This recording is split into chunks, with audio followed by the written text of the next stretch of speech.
இருக்கின்ற இந்த சந்தோஷம், அதுதான் முக்கியம். ஆண்டவர் யோவான் 15ஆம் அதிகாரத்தில் சொன்னாரே,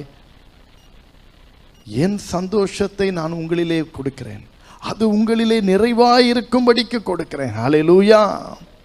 என் சந்தோஷத்தை உங்களுக்கு கொடுக்கிறேன், அந்த சந்தோஷம் உங்களிலே எப்படி இருக்கும்?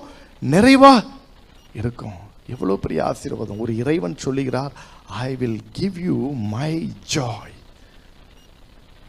என் சந்தோஷத்தை உங்களுக்கு கொடுக்கிறேங்கிறது மாதிரி ஒரு பெரிய ஆசீர்வாதம் ஒன்றுமே இல்லை. ஹல்லேலூயா, ஹல்லேலூயா. அதனால்தான் அருமையான ஒரு தேவனுடைய மனுஷன் அருமையான ஒரு பாடலை விதமாக பாடியிருக்கிறார்.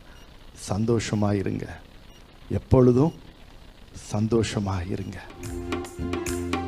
சந்தோஷமாயிருங்க, எப்பொழுதும் சந்தோஷமாயிருங்க. எல்லாரும் சேர்ந்து சந்தோஷமாயிருங்க, எப்பொழுதும்